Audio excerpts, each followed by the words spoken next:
আমরা আবারও একটি ক্লাস শুরু করব, সেটি হচ্ছে গতিশক্তি নিয়ে। তো গতিশক্তির শুরুতে আমরা আহ, কয়েকটি ম্যাথ করেছিলাম। তো পূর্ববর্তী ক্লাসে যে ম্যাথগুলো করেছিলাম, আশা করি সবাই তোমরা এটা বুঝতে পেরেছো। তো আজকে আমরা আরেকটা টাইপের হচ্ছে ম্যাথ করব। সেই টাইপটা হচ্ছে, দেখো এখানে বলা আছে যে 40 কেজি ভরের একজন বালক, 60 কেজি ভরের একজন যুবক, দেখো একটি ভবনের নিচতলা থেকে একসাথে দৌড় শুরু করে দৌড়ে একই সময় ছাদের একই জায়গায় পৌঁছালো। অর্থাৎ হচ্ছে ছাদের একটা নির্দিষ্ট একটা জায়গায় গিয়ে পৌঁছালো। এটা কিন্তু আমাদের ম্যাথের পয়েন্ট। তারপরে হচ্ছে বলছে কি, দৌড়ের সময় বেগ ছিল 30 metre per second, sorry 30 metre per minute. আমাদের যে ম্যাথগুলো করি আমরা, ম্যাক্সিমাম টাইমে আমাদের ম্যাথগুলো থাকে কি, বেগের ক্ষেত্রে হচ্ছে দেয়া থাকে হচ্ছে মিটার পার সেকেন্ড ইউনিটে, বাট এখানে দেওয়া আছে কি মিটার পার মিনিট। তার মানে এই জায়গাটুকু আমাদের হচ্ছে চেঞ্জ করতে হবে। তারপরে হচ্ছে দেখো, ছাদে ওঠার ক্ষেত্রে দুইজনের ক্ষমতা ছিল সেম। ক্ষমতা বলতে আমরা পি পি ইকুয়াল কি জানি আমরা, W/T। এরপরে হচ্ছে ক্ষমতা ছিল কিনা, মানে ক্ষমতা সমান ছিল কিনা তা হচ্ছে গাণিতিক যুক্তি সহ যাচাই করো। এখন আমরা অঙ্কটা শুরু করি। তো শুরুতেই আমরা, আমাদের এখানে প্রশ্নে বলে দেওয়াই আছে যে বালকের ভর হচ্ছে 40 কেজি, যুবকের ভর হচ্ছে 60 কেজি দেয়া আছে। তো এখন আমরা আমরা কি করব, এখান থেকে হচ্ছে ক্ষমতা, যেহেতু আমাদেরকে বলছে যে দুইজনেরই হচ্ছে ক্ষমতা সেম আছে কিনা, জাস্ট এটা আমাদেরকে বের করে দেখতে হবে। তো যেহেতু দুইজনই একই সময়ে পৌঁছে গেছে, তার মানে হচ্ছে কি, T1 equal to T2 equal to T. যেহেতু দুইজনেই একই সাথে পৌঁছে গেছে, তো এখান থেকে আমরা সমীকরণ থেকে প্রথম বালকের ক্ষেত্রে আমরা লিখতে পারি কি, P1 ইকুয়াল টু W1/T। আমরা যেটা জানি ক্ষমতার সূত্র কি, P ইকুয়াল W/T। তাহলে W মানে হচ্ছে এখানে হচ্ছে কৃতকাজ।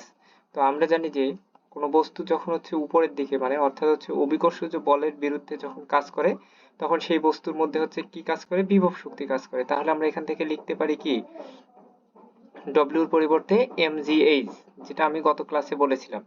তো এখান থেকে mgh টা আমরা যখন বসাবো, বসানোর পরে আমরা এরকম একটা ফর্মুলা পেয়ে যাব এখান থেকে। দেন এটাকে আমরা সমীকরণ 1 দিয়ে রাখবো। এরপর আবার অনুরূপভাবে আমরা দ্বিতীয় যুবকের ক্ষেত্রে সেম অনুরূপভাবে এরকম একটা ফর্মুলা পেয়ে যাব। এই সমীকরণ 1 এবং সমীকরণ 2 এর মধ্যে দেখা যাচ্ছে যে আমাদের কি, gh gh সেম এবং টি উভয় ক্ষেত্রে হচ্ছে টি সেম। তো আমরা এখান থেকে 1 এবং 2 নং সমীকরণ থেকে আমরা কি লিখতে পারি, 1 এবং 2 নং সমীকরণ থেকে আমরা সরাসরি লিখতে পারি এখানে কি, P1/P2 ইকুয়াল টু M1/M2। এখন তোমাদের মধ্যে প্রশ্ন আসতে পারে যে এটা কিভাবে আসলে আসলো। তো আমরা এটাকে জাস্ট কিভাবে লিখছি সেটা একটু দেখার চেষ্টা করি। যে আমরা এখান থেকে এই এমটাকে যদি এদিকে নিয়ে আসলে তাহলে এই সমীকরণ 1 নাম্বার থেকে আমরা লিখতে পারি কি, P1/M1 equal to GH by হচ্ছে T। অনুরূপভাবে এখান থেকে আমরা কি লিখতে পারি, P2/M2 ইকুয়াল GH/T। দেখা যাচ্ছে যে আমাদের উভয় ক্ষেত্রে হচ্ছে ডান পক্ষে আছে কি, আছে GH/T। তাহলে আমরা আমরা এখান থেকে এইটা ইকুয়াল এইটা লিখতে পারি কিনা, এটা ইকুয়াল এটা আমরা লিখতে পারি। তাহলে আমরা এখান থেকে এটা ইকুয়াল এইটা এখন আমরা একটু লিখি, দেখা যাক আমাদের কিরকম আসে ফর্মুলা। আমরা একটু লিখি, তাহলে আমরা এখান থেকে কি লিখতে পারি, তাহলে P1/M1 ইকুয়াল P2/M2 লিখবো।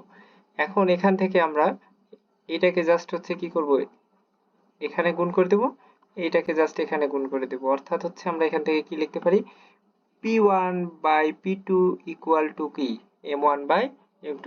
তাহলে বুঝতে পারছো এটা কিভাবে আসলো। এরপরে আমাদের দেখো এখানে আমরা হচ্ছে মান বসাবো। আমরা ভরের মান জানি, M1 হচ্ছে 40, M2 হচ্ছে 60। তাহলে এখান থেকে আমরা কি লিখবো, P1/P2 ইকুয়াল, এরকম একটা আমরা পেয়ে যাবো। এটা হচ্ছে আমাদের অনুপাত। তাহলে এখান থেকে আমরা কি লিখতে পারি, P2 ইকুয়াল কি 2/3 ইন্টু কি P1। অর্থাৎ হচ্ছে এখান থেকে আমরা বলতে পারি যে উল্লেখিত গাণিতিক বিশ্লেষণ থেকে দেখা যাচ্ছে যে দুইজনের ক্ষমতা সমান নয়। তার মানে দুইজনের ক্ষমতা সমান নয়, বরং যুবকের ক্ষমতা বালকের ক্ষমতার কি 3/2 গুণ বেশি। তাহলে আশা করি বুঝতে পারছো।